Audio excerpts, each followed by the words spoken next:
అన్న ఈరోజు ఏదైతే నిన్న అంబటి రాంబాబు గారు మాట్లాడుతూ ఉన్నాడు, చంద్రబాబు గారికి జగన్ గారిని చూస్తే భయపడిపోతా ఉన్నాడు, రాష్ట్రంలో టీడీపీ పార్టీ పరిస్థితి ఘోరంగా ఉంది, ప్రజల్లో వ్యతిరేకత వచ్చేసిందని చెప్పి మాట్లాడుతున్నాడు. నిజంగానే జగన్మోహన్ రెడ్డి గారు చూస్తే భయంగా ఉందా లేకపోతే ఏందంటారు? ఎందుకు భయపడాలండి? జగన్మోహన్ రెడ్డి ఏం చేస్తానని భయపడాలా? ఏం ప్రజా ఉద్యమాలు చేస్తానని భయపడాలా? ఇక్కడ ప్రజలు ఎవరు అసంతృప్తి ఉన్నారు భయపడాలా? ఈ రోజుకి మీరు ప్రతిపక్ష హోదాలో మీకు లేదు, కనీసం ప్రతిపక్ష హోదా లేకపోయినా కానీ ప్రతిపక్షంగా ఉండి ప్రభుత్వం మీద ఒక వ్యతిరేకత మీద మీరు ఒక కార్యక్రమం ఏమైనా చేయగలిగారా?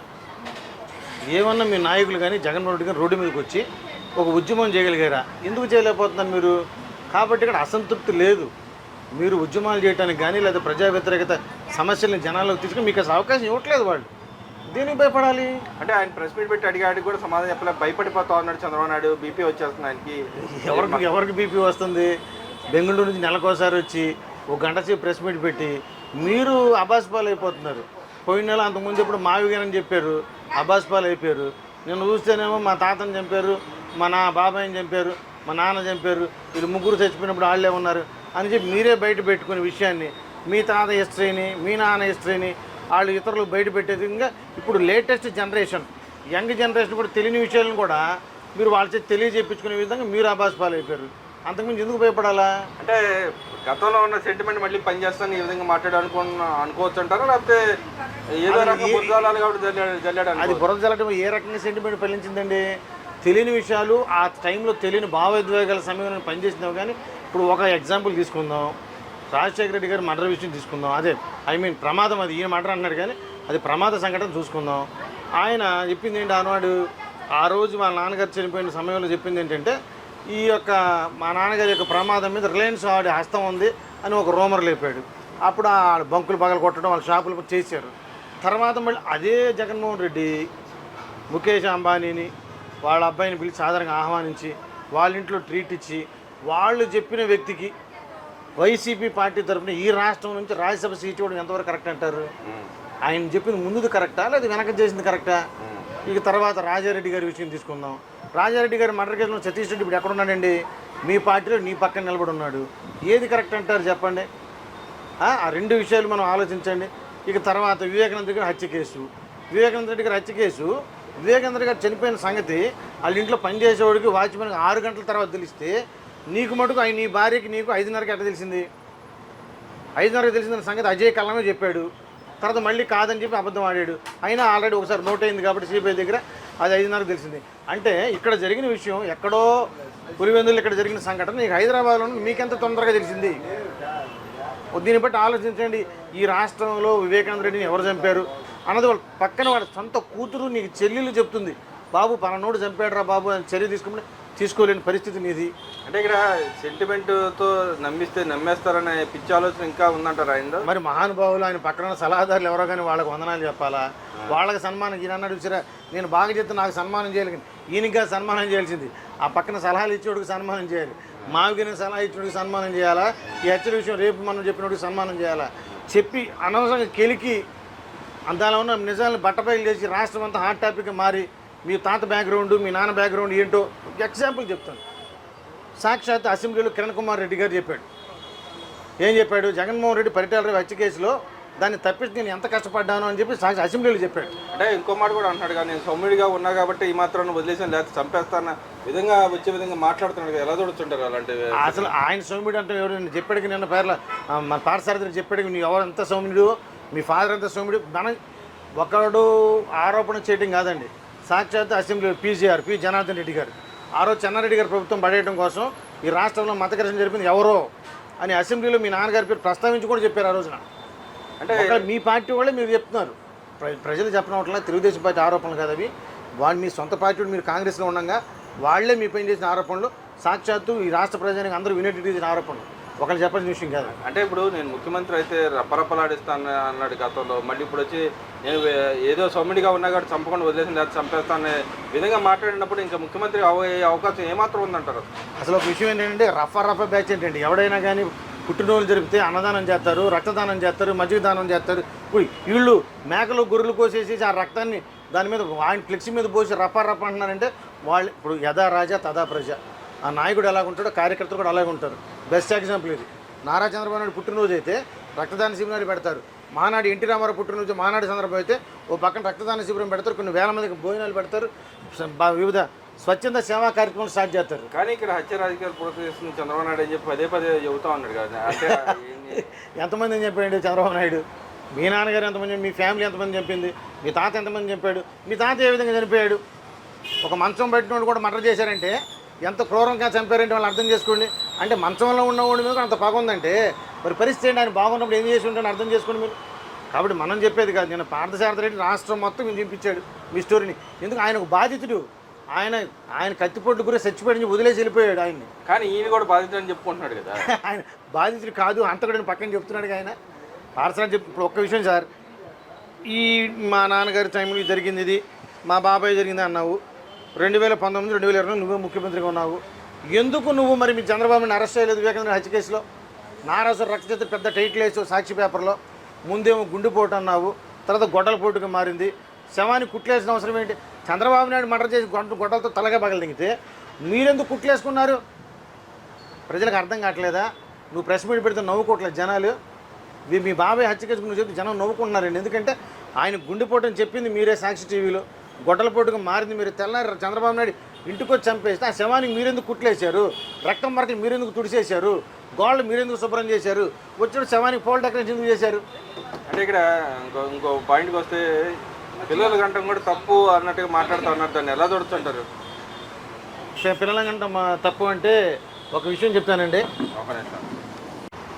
అంటే ఇంకో పక్కన చూసుకుంటే 2-3 పిల్లలను కరమని చెబుతుంది చంద్రబాబు నాయుడు. కానీ ఆయన కొడుకుని ఆచరించలేదు. కానీ పక్క రాజు ఎంత మాత్రం సమంజసం. ఏదో డబ్బులు ఇస్తాడు దానికి ఆశపడి మేము పిల్లలు కనాలని చెప్పి మాట్లాడతాం. అసలు ఉపయోగం దేనికి అన్నట్టు విక్రిస్తా ఉన్నాడు కదా. మాట్లాడినది ఎవరైనా అంబటి రాంబాబు, జగన్మోహన్ రెడ్డి గారు మాట్లాడుతూ ఉన్నాడు కదా. కామెడీ కాకపోతే చంద్రబాబు నాయుడు ఇప్పుడు పిల్లలు కంటాడా? చంద్రబాబు నాయుడు ఇప్పుడు పిల్లలు కంటాడా ఈ వయసులో? లేకపోతే నారా లోకేష్ వాళ్ళ ఫ్యామిలీ ప్లానింగ్ అయిపోయింది ఇప్పుడు పిల్లలు కంటారా? ఇప్పుడు వచ్చింది ఈ టాపిక్ ఎప్పుడు వచ్చింది? ఇప్పుడు ప్రజెంట్ బర్నింగ్ సిచ్యువేషన్ వచ్చింది. అదే ఒక 30 ఏళ్ళ క్రితం 40 ఏళ్ళ క్రితం చేసేవాళ్ళేమో, తను చెప్పింది ఆచరించని అనుకుని చేసేవాళ్ళేమో. నువ్వు కొత్తగా చెప్పి ఈరోజు పక్కన ఉన్న దేశాలు చైనా కానీ ఇటువంటి కొన్ని దేశాల్లో వృద్ధులు పెరిగిపోయి యూత్ తగ్గిపోతుంది. కాబట్టి యూత్ అనే జనరేషన్ పెరగాలి అన్న ఆలోచనలు ఈరోజు కొత్త విషయం చెప్పుకొస్తున్నారు. ఒక ఎంకరేజ్మెంట్, ఒక పాలసీ చెప్తున్నారు. దాన్ని కూడా విమర్శనాత్మకంలో కామెడీగా చేస్తే అది జోక్గా ఉండదా? అంటే అసలు దానివల్ల ఉపయోగం అంటారు. ఉపయోగం లేకపోతే ఏంటంటే యూత్ ఇప్పుడు పిల్లలందరూ ఒకళ్ళిద్దరితో ఆగిపోతున్నారండి. జనరేషన్ తగ్గిపోతుంది. అప్పుడు పాపులేషన్ తగ్గిపోతే రేపు యూత్ జనరేషన్ లేకపోతే ముసలి దేశం అయిపోతే అందరూ వృద్ధులే చనిపోతున్నప్పుడు ఈ కొత్త జనరేషన్ ఎలా వస్తుంది? కాబట్టి జనరేషన్ ప్రాబ్లం ఉంది. ఇప్పుడు మరణాల రేటు పెరుగుతుంది కానీ జనరేషన్ తగ్గిపోయింది మన రాష్ట్రంలో కానీ దేశంలో కానీ. దాన్ని దృష్టిలో పెట్టుకొని చైనా కానీ జపాన్ కానీ కొంతమంది అలా వదిలేపెట్టి ఈరోజు వృద్ధులు ఎక్కువ ఉన్నారు దేశాల్లో, యూత్ లేదు. అక్కడ మ్యాన్ పవర్ తగ్గిపోతుంది. కాబట్టి మ్యాన్ పవర్ కూడా ఉండాలి అన్న ఆలోచనలో ఫ్యూచరు అలా ఇబ్బంది పడకూడదని ఆలోచన ఒక మాట చెప్పారు. అంతేగాని ఈరోజు చంద్రబాబు నాయుడు కనలేదని ఇప్పుడు అంటాడు ఆయన. జోక్ కాకపోతే ఇది అంటే మరి జగన్మోహన్ రెడ్డి గారు కంటారంటారా? అది ఆయన వ్యక్తికి తెలియాలి. మనం ఏం చెబుతాం దానికి? వీళ్ళెవరు అనలేదుగా జగన్మోహన్ నువ్వు కని చెప్పి ఏం సలహా ఇవ్వలేదు కదా. ఇప్పుడు మ్యారేజ్ చేసుకోపోయేవాళ్ళు కొత్త వాళ్ళు సలహా ఇచ్చారు కానీ జగన్మోహన్ రెడ్డి నువ్వు కలు, అంబటి రాంబాబు నువ్వు కను అని వీళ్ళు చెప్పారు. వీళ్ళు చెప్పలేదుగా. వాళ్ళు మటుకు పేర్లు ఎత్తి వీళ్ళు కనలేదు వాళ్ళు కనలేదు డబ్బులు ఎత్తానని వాళ్ళు వ్యంగ్యంగా మాట్లాడడం తప్ప అది ఒక వెకిల్ కామెంట్ తప్ప అది సరైన విధానం కాదు. మరి ఇప్పటికీ మావిగన్ అది గొప్పదని ఆయన చెబుతా ఉన్నాడు. అమరావతిలో అవినీతి కోకలుగా జరుగుతూ ఉంది, ఎక్కడ లేని విధంగా స్కామ్ జరుగుతుందని ఇప్పటికీ మాట్లాడుతున్నాడు కదా. 2014, 2019లో అమరావతి పెట్టినప్పుడు ఇదే అసెంబ్లీలో ఆయన కూర్చొని 30,000 వరకు తక్కువ ఎకరాలు కాకపోతే నేను ఏమైనా 30,000 కావాల్సిందే, ప్రాంతాల మధ్య విద్వేషం సృష్టించి నాకు ఇష్టం లేదు, నేను ఇక్కడే ఇల్లు కట్టుకుంటున్నాను, అమరావతి రాజధాని చెప్పింది జగన్మోహన్ రెడ్డి. 2019, 2024 రాగానే ఆ టాపిక్ వదిలేసి 3 రాజధాని చెప్పింది. 5 ఏళ్ళ పాటు జపం చేసింది ఆయనే. 3 రాజధాని 3 ప్రాంతాల్లో వచ్చిన ఇటుకరాయి కూడా పెట్టుకోలేదు, అది వదిలేశాడు. కొత్తగా మళ్ళీ ఇప్పుడు 2024, 2029 రాగానే కొత్తగా మావీరని ఒకటి తీసుకొచ్చాడు. మళ్ళీ 2029 నుంచి 34 వస్తే అప్పుడు ఇంకోటి ఏమైనా తీసుకొస్తాడు తప్ప అతనికి ఒక స్టాండర్డ్ లేదు. సీఎంఐ అవకాశం ఎంత మాత్రం ఉందంటారు? మరి ఇది లేదు. ఇక ఇంకెక్కడ ఉంటుంది? ఇప్పుడు నువ్వు చెప్పిన మాట 3, ఇప్పుడు నేను చెప్పిన 3 మాటలు కూడా ఆయన చెప్పినవి తప్ప నేను సొంతంగా అతని మీద ఆరోపణ చేసింది కాదు. రాష్ట్ర ప్రజలందరికీ తెలిసి నేను చెప్పిన 3 మాటలు. అమరావతి కావాలన్నది ఆయనే, ప్రాంతాలకు విభేదం సృష్టించకూడదన్నది ఆయనే, తర్వాత ఇప్పుడు మావిగాని అంటుంది ఆయనే, మళ్ళీ రేపు కొత్త 3 రాజధానులు అన్నది ఆయనే, అన్నీ ఆయనే. రోజుకు ఒక మాట, రోజుకు ఒక పాట అండి. అంటే ట్రంప్ గారు పక్కన ఎలా చదువుతారు, ఈయన కూడా అలాగే అంతే పరిస్థితి. ఆయన మాటల మీద విశ్వసనీయత లేదు. మా బాబాయిని చంపినోడు అంటాడు, మా నాన్న చంపిన రిలయన్స్ అంటాడు, వాడికి రాజ్యసభ సీట్ ఇస్తాడు. మా తాతని చంపాడు వాడి పక్కన పెట్టుకుంటాడు ఓ పక్కన మావిగని అంటాడు, మళ్ళీ 3 రాజధానులు అంటాడు, మళ్ళీ అమరావతి నాదండి, నేను ఇక్కడ ఇల్లు కట్టుకున్నాను అంటాడు, చంద్రబాబు నాయుడు ఇల్లు లేదు ఇక్కడ అంటాడు. ఇవన్నీ ఆయన మాటలే. ఇక ఎవడు నమ్ముతాడు ఆయన మాటలు? నమ్మే పరిస్థితి జనం, ప్రజలు నమ్మే పరిస్థితి. నేను ఒకటేనండి చెప్తుంది, జగన్మోహన్ రెడ్డి గారికి ఒక మంచి సలహా నీ పక్కన చుట్టుపక్కల నీకు సలహాలు ఇచ్చాడు, ముందు మార్చుకోవా. ఆయన మార్చేసి ఎవడన్నా మంచి వాళ్ళని పెట్టుకుని మంచి సలహాలు ఇవ్వడానికి అలా ఉంటాడు, సలహాలు తీసుకోవద్దని చెప్తున్నాను. మరి రాష్ట్రంలో ఇప్పుడు గ్రాఫ్ ఎవరికి ఉందంటారు? ఈ గవర్నమెంట్, గత గవర్నమెంట్కి ఎలా ఉందంటారు, ఈ గవర్నమెంట్కి ఎలా ఉందంటారు? సార్ మనం ఒకటే సార్, అన్నా క్యాంటీన్ దగ్గర నిలబడి 5 రూపాయలు పెట్టి అన్నం తిన్నామని అడగండి. బడికి వెళ్ళే పిల్లలకు డబ్బులు వేస్తాం, కుటుంబ సభ్యులు ఎంతమందికి ఉంటే అంతమందికి వచ్చిన తల్లిని అడగండి వెళ్ళి, ఏమండి. తర్వాత ఈ రోజున ఇసుక ఫ్రీగా వదిలితే పనులు చేసుకున్న పని వాళ్ళని అడగండి. ఆర్టీసీ బస్సు ఫ్రీగా వెళ్ళి అడగండి, గ్యాస్ బండ్లు ఫ్రీగా వచ్చిన వాళ్ళని అడగండి.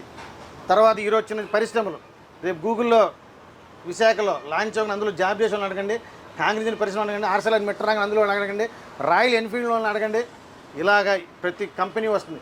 కొత్తగా వచ్చేప్పటికి మన క్వాంటమ్ కంప్యూటర్ వ్యాలీ పెట్టి సిలికాన్ వ్యాలీ వస్తుంది. వీటిలో జాబ్ చేసి ఎడ్యుకేటెడ్ పర్సన్స్ని అడగండి. ఈ రాష్ట్రంలో ప్రజలకు రైల్వే జోన్, రేపు జోన్ వచ్చింది, అందులో 50,000 ఉద్యోగాలు వస్తాయి.